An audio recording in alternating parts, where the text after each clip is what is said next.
اور پیارے آقا صلی اللہ علیہ وسلم کی ایک حدیث ہے، بلغوا انی ولی وایا، لواء الحمد کسے کہتے ہیں، صراط کیا ہے، میزان کیا ہے، ایسے الفاظ کے بارے میں جانیں گے جو صرف ہم سنتے ہوئے آ رہے ہیں۔ صلاۃ و سلام علیک یا رسول اللہ صلی اللہ تعالی علیہ وسلم۔ ناظرین،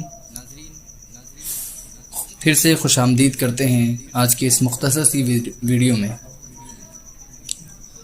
انشاءاللہ آج ہم ایسے الفاظ کے بارے میں جانیں گے جو صرف ہم سنتے ہوئے آ رہے ہیں، مختلف افراد کو، مختلف احباب کو اس کا مفہوم معلوم ہے، لیکن اکثر احباب کو اس کا مفہوم نہیں معلوم ہے۔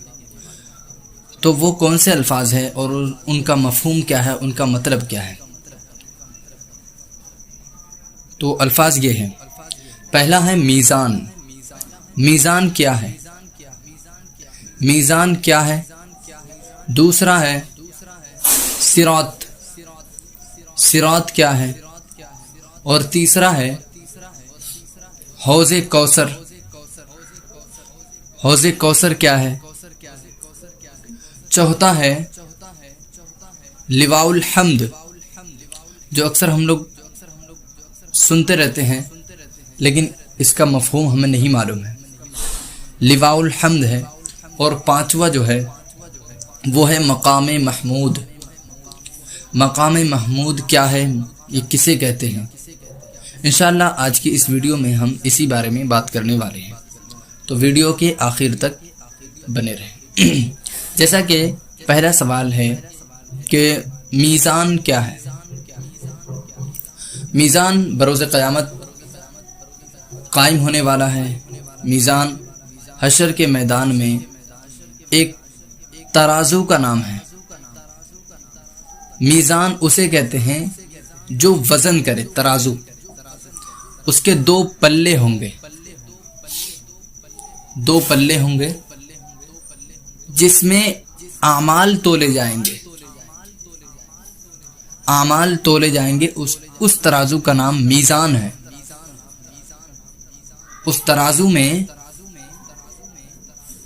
بندوں کے اعمال تولے جائیں گے۔ میزان ترازو کا نام ہے جو حشر کے روز اعمال تولنے والا ہے۔ جیسا کہ دوسرا سوال ہے،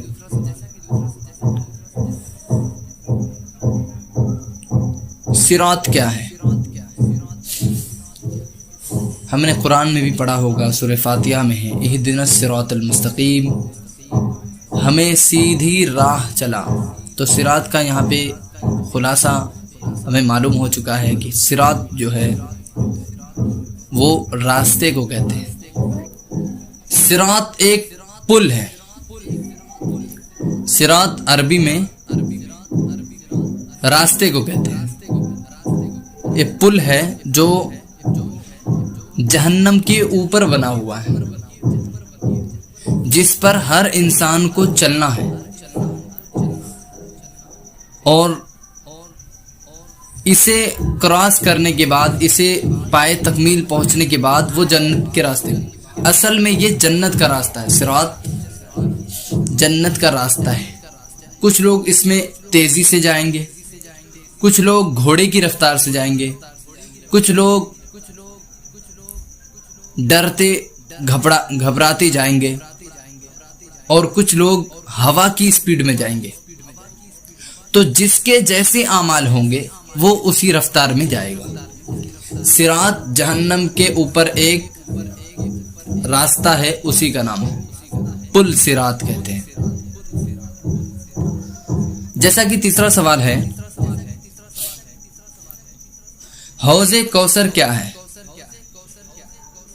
حوض کوثر، تو حوض کوثر ایک حوض ہے جو حشر کے روز پیارے آقا صلی اللہ علیہ وسلم کو ملے گا، اللہ تعالیٰ عطا کریں گے۔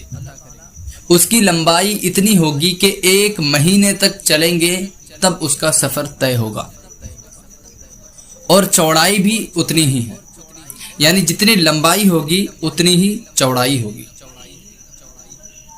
اور اس میں 2 نہریں جنت سے آئیں گے۔ اس حوض کا نام حوض کوثر ہے۔ اس کا پانی اگر کوئی شخص پی لے تو وہ کبھی پیاسا نہیں رہے گا. وہ مشک سے زیادہ خوشبودار ہوگا، دودھ سے زیادہ سفید ہوگا اور شہد سے زیادہ میٹھا ہوگا. چوتھا سوال ہے مقام محمود کیا ہے؟ مقام محمود اللہ تعالیٰ اپنے حبیب پیارے آقا صلی اللہ علیہ وسلم کو دے گا. اگلے پچھلے سب آپ کی تعریف کریں گے. یعنی یہ ایسی جگہ ہے جہاں پر حضور کی تعریف کی جائے گی. حضور کی تعریف، حضور کی ثنا ہوگی وہاں پر. اس جگہ کا نام مقام محمود ہے. پانچواں سوال یہ ہے لواء الحمد کسے کہتے ہیں؟ لواء الحمد تو ہم نے پڑھا ہے، اس کا آج مفہوم جاننے والے ہیں. لواء الحمد کسے کہتے ہیں؟ لواء الحمد ایک جھنڈا ہے جو ہمارے نبی پیارے آقا صلی اللہ علیہ وسلم کو قیامت کے دن ملے گا، جس کے نیچے حضرت آدم سے لے کر قیامت تک جتنے مسلمان آئیں گے چاہے وہ نبی ہو یا ولی ہو، سب اسی جھنڈے کے نیچے رہیں گے. لواء الحمد تو یہ ایسے الفاظ تھے جو ہم آج کل صرف سنے ہوئے تھے، لیکن اس کا مفہوم ہمیں نہیں پتا. الحمدللہ معلوم ہو چکا ہے. تو جیسا کہ ناظرین کافی لوگوں نے کمنٹ کیا ہے تبصرہ کہ حدیث کے بارے میں کچھ حدیث سنایا جائے، کچھ حدیث جو ہے نا ترغیب دی جائے، یا قرآن پڑھنے کا بہترین طریقہ بتایا جائے. تو انشاءاللہ حدیث جو ہے نا، حدیث کا آغاز ہم اگلی ویڈیو میں کریں گے. امید ہے جو سوال اس ویڈیو میں شروع کیا گیا تھا، 3-4 سوال، اس بارے میں ہمیں علم ہو چکا ہے. اللہ تعالیٰ کی بارگاہ میں دعا ہے ہمیں بولنے اور سننے سے زیادہ اس پر عمل کرنے کی توفیق عطا فرمائے. اور پیارے آقا صلی اللہ علیہ وسلم کی ایک حدیث ہے بلغوا انی ولی وایا، میری باتیں دوسروں تک پہنچاؤ چاہے وہ ایک ہی بات ہو.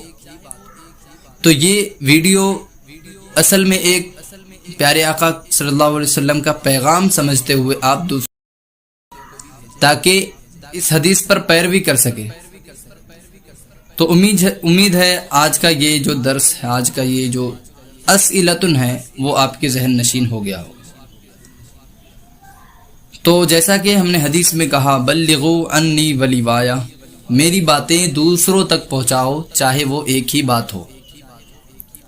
تو حضور کی یہ ایک ہی بات، چونکہ شریعت حضور لے کر آئے ہیں تو شریعت بھی حضور کی ایک بات ہی ہے.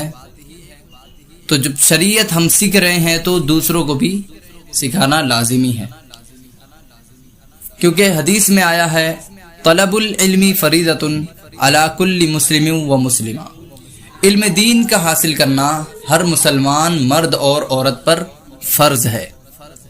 تو فرض جیسا کہ ہم نماز فرض ہے تو چھوڑتے نہیں ہیں، اسی طرح یہ علم دین ہے، اسے بھی دوسروں کو سکھائے. جزاک اللہ.